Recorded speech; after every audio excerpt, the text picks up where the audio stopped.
अस्सलामुअलैकुम स्टूडेंट, क्या हाल है आपका। उम्मीद है पहला लेक्चर आपने सुन लिया होगा और welcome in next lecture on learning management system superior group of colleges. आज का हमारा सेकंड लेक्चर है चैप्टर 15 का और आज हम osmo regulation, water relation, balance of water and solute in body और ऑस्मो रेगुलेशन इन प्लांट्स जो हैं उसको हम स्टडी करेंगे। तो शुरू करते हैं हम। लास्ट में हमने होमियोस्टेसिस पढ़ा, उसमें हमने पढ़ा कि वाटर और सल्यूट दो इंपॉर्टेंट कंपोनेंट हैं सेल के, और ये कंपोनेंट्स जो हैं इनका मेंटेन रहना, इनका रेगुलेट रहना सेल के लिए, सेल की फिजिकल और फिजियोलॉजिकल कंडीशन के लिए बहुत अहम है। जिसमें हमने देखा कि generally a mechanism in which the regulation generally between organism and its environment of solute and gain and loss of water is called osmoregulation। तो इसमें वाटर रिलेशन ऑफ सेल सबसे पहले हमने देखा कल भी कि एक्सटर्नल इन्वायरमेंट है, फिर इंटरनल इन्वायरमेंट है। इंटरनल इन्वायरमेंट में फिर दो तरह की इन्वायरमेंट है, एक इंट्रासेलुलर इन्वायरमेंट है जो कि मेम्ब्रेन के अंदर अंदर है, और दूसरी एक्स्ट्रा सेलुलर इंटरनल इन्वायरमेंट है जो कि सेल के बाहर की इन्वायरमेंट है, जिसमें कंट्रोल सिस्टम जो है वो काम करते हैं। अब सेल के अंदर water act as a solvent. Water जो है फर्स्ट ईयर में भी आपने पढ़ा कि it is the best solvent in nature. तो ये सॉल्वेंट के तौर पे एक्ट करता है सेल के अंदर। लिहाजा जो quantity of water in relation to salts है वो according to perform its function inside the cell, कि ईच सेल कि उसने किस तरह का फंक्शन परफॉर्म करना है, उसका रिलेशन है with the quantity of water के साथ, पानी के साथ उसका बहुत इंपॉर्टेंट रिलेशन है, क्योंकि उसने अडॉप्ट किया हुआ है ये चीज। स्पेशली सेल्स जो कि फंक्शन परफॉर्म करते हैं, लाइक प्रोटेक्शन का फंक्शन है, या टगर सेल की कंडीशन है जिसमें सेल स्ट्रेंथ प्रोवाइड करता है, उस तरह से वाटर जो है उसके ऊपर इम्पोर्टेंट है। और होमियोस्टेसिस जो है एक ऐसा मैकेनिज्म है जो इस कंसंट्रेशन को मेंटेन करने में मदद देता है। जैसे ये एक सेल है, तो ये उसका सेंट्रल वैक्यूल है जो सेल को स्ट्रेंथ प्रोवाइड कर रहा है, और उसके सल्यूट और सेल जो है उसकी शेप जो है उसको मेंटेन करने में मदद दे रहा है। ये एपिडर्मल सेल्स हैं, ऑनियन के सेल्स हैं जो कि उसकी स्ट्रक्चर और शेप के लिहाज से इम्पोर्टेंट है। जब हम वाटर रिलेशन की बात करते हैं तो वाटर जो है वो हमेशा बैलेंस फॉर्म में होता है, यानी कि बैलेंस ऑफ वाटर और it's salute in the body, जो हमारा नेक्स्ट टॉपिक भी है। कि सेल को जब हम देखते हैं तो सेल के अंदर एक चेंजिंग इन्वायरमेंट है, और वो जो चेंजिंग इन्वायरमेंट है वो हो सकता है कि वो डिल्यूट सॉल्यूशन हो एज कंपेयर टू सेल, हो सकता है वो कंसंट्रेटेड सॉल्यूशन हो as compare to the cell, या it is possible it resembles, its concentration resembles with the cell solution, cells environment। तो हम देखते हैं कि अमूमन जो सेल है that face three kind of environments: hypotonic environment, hypertonic environment and isotonic environment। हम इन तीनों को अलग अलग से स्टडी करेंगे और इनका इम्पैक्ट देखेंगे। सबसे पहले hypotonic environment।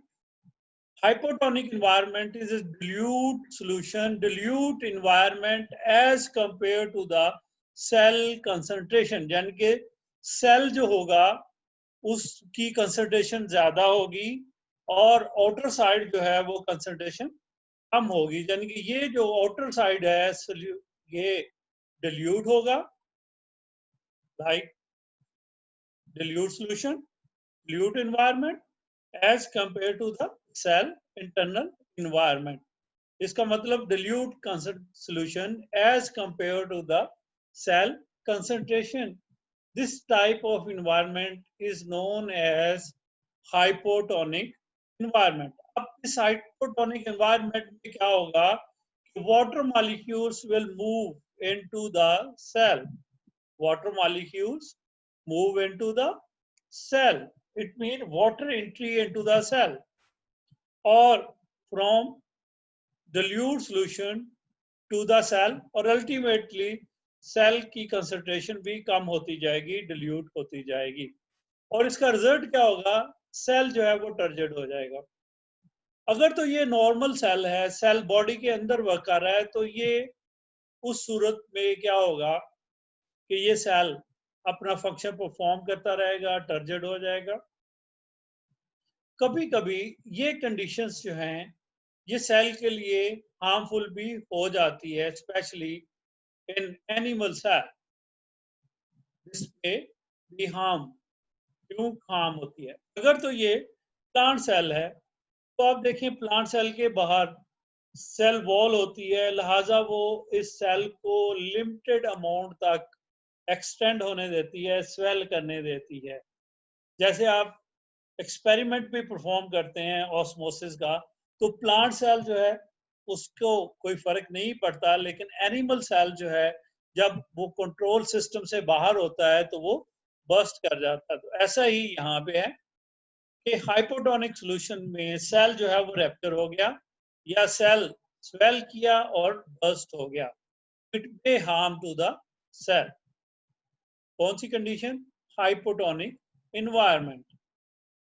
Hypotonic environment, where the outer environment is concentrated or concentrated external environment as compared to the cell. ये हमारे पास सेल है, ये उसकी एक्सटर्नल environment है, तो more concentrated environment है, solution है, as compared to the cell. Cell less concentrated solution है, लिहाजा क्या होगा, water will leave the cell.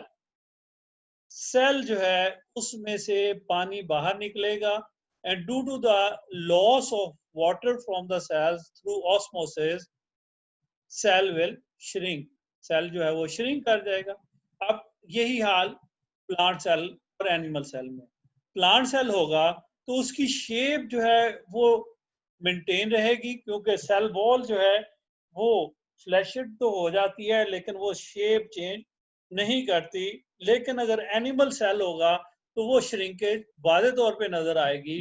Plant cell में उसकी जो इंटरनल प्रोटोप्लास्ट है वो श्रिंक कर जाता है, यानी कि उसका साइटोप्लाज्म जो है वो श्रिंक करेगा, सेल वॉल जो है वो उसी जगह पे मेंटेन रहेगी। जैसे ये आप देखें, ये एनिमल सेल है तो ये श्रिंक कर गया, ये प्लांट सेल है तो फर्क तो पड़ा है सेल वॉल के ऊपर, लेकिन इतना ज्यादा फर्क नहीं पड़ा वाटर के लॉस होने से। अंदर वाला हिस्सा जो उसका प्रोटोप्लाज्म है, जिसको हम प्रोटोप्लास्ट भी कहते हैं, अगर सेल वॉल रिमूव हो तो वो लाजमी तौर पे आप देखें कि उसमें श्रिंकेज जो है वो टेक प्लेस हो गई है। आइसोटोनिक एनवायरनमेंट में यहाँ पे external environment resemble with the internal environment, यानी कि इंटरनल सेल का इनसाइड का सॉल्यूशन और बाहर, ये दोनों एक जैसी कंडीशन में होते हैं। तो external environment, external solution resemble to the internal solution, लिहाजा जितने वाटर मॉलिक्यूल ऑस्मोसिस से अंदर जाएंगे उतने ही वाटर मॉलिक्यूल ऑस्मोसिस से बाहर निकल जाएंगे, और सेल जो है वो नॉर्मल कंडीशन में रहेगा, क्योंकि यहाँ पे वाटर और सॉल्ट बैलेंस कंडीशन है, लिहाजा ऑस्मो रेगुलेट से ये अपने आप को मेंटेन करेगा। ये तो हो गया balance of water and solute in the body, in the cell. तो इम्पोर्टेंट है ये शॉर्ट क्वेश्चन के रेफरेंस से, क्योंकि differentiate between hypotonic and hypotonic environment, या हाइपोटोनिक एंड हाइपोटोनिक सॉल्यूशन। ये बहुत दफा शॉर्ट क्वेश्चन जो है वो डिफरेंशिएशन की सूरत में आया हुआ है, या उसका इम्पैक्ट क्या है। नेक्स्ट जो हमारा टॉपिक है, जैसे मैंने पहले आपको कहा 3 टॉपिक हमने पढ़ने हैं, बहुत छोटे छोटे टॉपिक हैं। ऑस्मो रेगुलेशन इन प्लांट, ये जो प्लांट की ऑस्मो रेगुलेशन है प्लांट में, तो ये प्लांट्स जो हैं वो डिस्ट्रीब्यूशन है प्लांट की into different type of habitats. जैसे आप देख को पता है कि प्लांट जो है 3 तरह की हैबिटेट मेनली होती हैं, जो जनरल टाइप हैं उन्हीं को हम कंसिडर करेंगे, मोर स्पेसिफाई नहीं करेंगे। जैसे सॉल्ट होता है, वाटर लॉगिंग एरिया होता है, या हेलोफाइट्स, उनकी तरफ नहीं जाएंगे। हम मेन वाटर रिलेशन की बेस के ऊपर बात करेंगे। तो वाटर कंडीशन की बेस के ऊपर हैबिटेट्स 3 तरह की हैं, एक्वेटिक, मॉडरेट और ड्राई कंडीशंस, डेजर्ट की। तो इसी बेस के ऊपर प्लांट्स जो हैं उनकी भी 3 कैटेगरीज हैं, हाइड्रोफाइट्स, मीजोफाइट्स एंड जीरोफाइट्स। वो प्लांट्स जो फ्लडेड कंडीशन में रहते हैं, जो वाटर के अंदर ग्रो करते हैं, एक्वेटिक होते हैं या सबमर्ज होते हैं, they are known as hydrophyte, they are known as hydrophytes. और इन प्लांट्स को वाटर क्योंकि एक्सेसिवली मिलता है, तो इनके अंदर फ्लडेड कंडीशन होती है। क्योंकि हमने अडॉप्टेशंस पढ़नी है ऑस्मो रेगुलेशन में, कि प्लांट्स ने इन कंडीशंस में अपने आप को किस तरीके से रेगुलेट किया। तो फर्स्ट में अबंडेंस ऑफ वाटर है, लिहाजा ये जो प्लांट्स हैं इन्होंने क्या अडॉप्टेशन की कि they remove the flooding of its cell in fresh water, कि इन्होंने पानी जो कि फ्लडेड कंडीशन में सेल के अंदर मूव करता है, क्योंकि पानी के अंदर है, फ्रेश वाटर में होते हैं, लिहाजा इसको इन्होंने रिमूव करना है। उसकी रिमूवल के लिए पहली अडॉप्टेशन क्या की इन्होंने, सरफेस एरिया ऑफ लीफ जो है that is very large. Surface area जो है वो बहुत ज्यादा बड़ा है। बड़ा सरफेस एरिया की वजह से ट्रांसपरेट रेट जो है वो ज्यादा होगा, क्योंकि अगर सरफेस लार्ज होगी तो ट्रांसपरेशन का रेट भी ज्यादा होगा। तो इसलिए एक्सेसिवली वाटर को ये लॉस करते हैं। दूसरा इनका जो अडॉप्टेशन है वो क्या है कि इनके जो स्टोमेटा होते हैं, एक तो उनके नंबर्स बहुत ज्यादा होते हैं, and number 2 they have stomata on their upper surface to promote the loss of water. Stomata जो है वो लोअर एपिडर्मिस की बजाय अपर एपिडर्मिस, क्योंकि लोअर एपिडर्मिस तो आप देख रहे हैं वो तो पानी के अंदर है, अंदर फ्लोट कर रहा है लीफ, ऊपर वाली सरफेस जो है that is expose to the light. लिहाजा स्टोमेटा जो है वो अपर सरफेस की तरफ है, यानी कि ऊपर वाली सरफेस में है, ताकि ज्यादा से ज्यादा वाटर जो है वो लॉस हो सके। तीसरा, अमूमन इन प्लांट्स में रूट जो हैं वो पुअरली डेवलप्ड होती हैं, और सम प्लांट्स में तो रूट्स होती ही नहीं है, फ्री फ्लोटिंग प्लांट्स होते हैं। कुछ इसमें सबमर्ज प्लांट्स हैं जिनकी रूट्स तो होती हैं लेकिन वो ज्यादा एक्सटेंसिव रूट सिस्टम प्रेजेंट नहीं होता। तो ये अडॉप्टेशंस हैं हाइड्रोफाइट्स की। अब दूसरा है मॉडरेट, वाटर के अंदर ग्रो करते हैं। ये मॉडरेट रीजन में जहाँ पे वाटर की सप्लाई ना तो अबंडेंट होती है, ना ही बहुत ज्यादा कम होती है, ड्राई कंडीशन होती है। यानी कि दो एक्सट्रीम्स के दरमियान वाली कंडीशन है जिसको हम कहते हैं मॉडरेट वाटर अवेलेबिलिटी। यानी कि वाटर जो है वो मॉडरेट अवेलेबिलिटी है, उसकी मुनासिब अमाउंट जो है वो अवेलेबल है।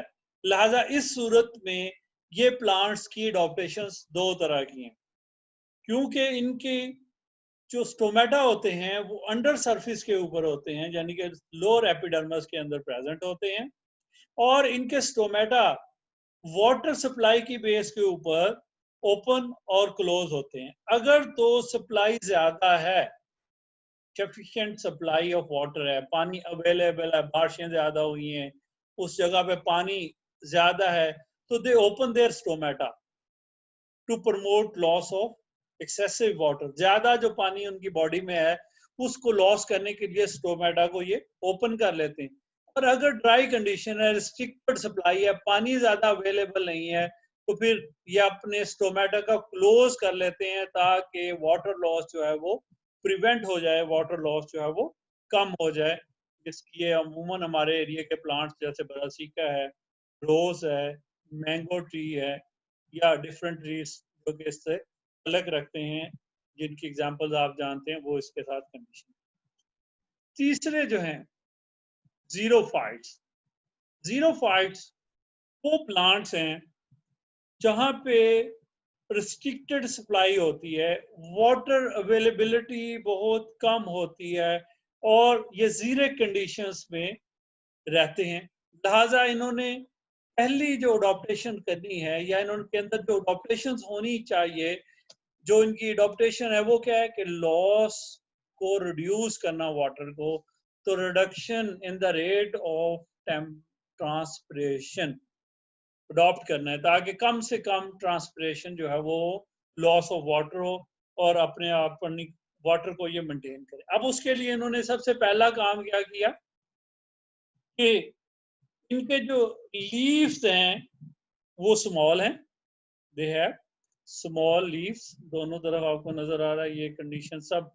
ये कैक्टाई, कैक्टस के पौधे हैं जहाँ पर लीव्स जो हैं इनके स्मॉल हैं। उसके बाद थिक लीव्स हैं, स्मॉल थिक लीव्स, ताकि लिमिटेड वाटर लॉस हो by the reduction of surface area. क्योंकि पहले में आपने देखा कि वहां पे सरफेस एरिया ज्यादा था, वो उनकी अडॉप्टेशन थी क्योंकि उनके अंदर पानी ज्यादा था। यहाँ पे वाटर की सप्लाई रिस्ट्रिक्टेड है, वाटर अवेलेबिलिटी कम है, लिहाजा रिडक्शन है सरफेस एरिया में, और उस रिडक्शन के लिए लीव थिक हो गए और स्मॉल हो गए। उसके बाद नेक्स्ट अडॉप्टेशन क्या है, they have thick cuticle vaccine leathery sheet on their surface. Leaves जो हैं उनके ऊपर जो क्यूटिकल है वो थिक हो गई, वैक्सी है और लेदरी है, ताकि ट्रांसपिरेशन फर्दर रिड्यूस हो सके। स्टोमेटा लोअर सरफेस में है, but they are located into the depression, के लीव्स जो हैं उनके अंदर डिप्रेशंस हैं, डिप्रेशन उनके अंदर एक लीव्स जो हैं वो सेकंड स्टोमेटा की सूरत में उनके अंदर प्रेजेंट है, यानी कि वो डिप्रेशन के अंदर नीचे लीव के अंदर सरफेस के अंदर है। ये सरफेस है, लेकिन यहाँ पे क्या हुआ, ये एक डिप्रेशन बना, एक गड़ा सा बन गया, और इसके अंदर फिर स्टोमेटा है, इसलिए इनके स्टोमेटा को हम सेकंड स्टोमेटा भी कहते हैं। और इस तरीके से ये फर्दर रिड्यूस कर लेते हैं लॉस ऑफ वाटर को। देन फर्दर जो है इसमें कैक्टाई, कैक्टस का जो पौधा है, वहां पे जब सीजन ड्राई होता है, यानी कि वाटर अवेलेबिलिटी नहीं होती, तो इनकी अनदर अडॉप्टेशन के दे शेड ऑफ देयर लीव्स, अपने लीव्स जो हैं उनको ये गिरा देते हैं, शेड कर देते हैं, ताकि ट्रांसपिरेशन जो है उसको फर्दर रिड्यूस किया जा सके। और क्योंकि इनके स्टेम फोटोसिंथेटिक ऑर्गन के तौर पे एक्ट करते हैं, लिहाजा अपनी फूड जो है ये वहां से बनाते रहते हैं। और अमूमन ड्राई कंडीशंस के अंदर, क्योंकि ये डेजर्ट के प्लांट्स हैं, लिहाजा ड्राई कंडीशंस के लिए जब भी बारिश वगैरह हो, रेनी सीजन हो, डेजर्ट में पानी की अवेलेबिलिटी हो, तो they store water into the stem, water जो है उसको स्टेम में स्टोर कर लेते हैं, ताकि ड्राई कंडीशंस जो हैं उनको ये टॉलरेट कर सकें। तो ये हमारा आज का टॉपिक था। उम्मीद है आपने लेक्चर को अच्छे तरीके से सुना होगा और अंडरस्टैंड किया होगा। इसमें ये जो ऑस्मो रेगुलेशन इन प्लांट, ये लॉन्ग क्वेश्चन के तौर पे बोर्ड में लॉन्ग क्वेश्चन भी आया हुआ है, लिहाजा इस वाले क्वेश्चन को आपने तवज्जो के साथ याद भी करना है और समझना भी है। अडॉप्टेशंस जो हैं वो उनको याद रखना है, और ये शॉर्ट क्वेश्चंस में भी आ जाता है, डिफरेंशिएशन में भी आ जाता है, या कंपैरिजन में भी शॉर्ट क्वेश्चन जो है वो इसका आता है। तो आज का लेक्चर खत्म हुआ। मे अल्लाह ब्लेस यू विद सक्सेस। तो सुपीरियर ग्रुप ऑफ कॉलेज की तरफ से आप लोगों को अल्लाह हाफिज, अल्लाह आपका निगहबान।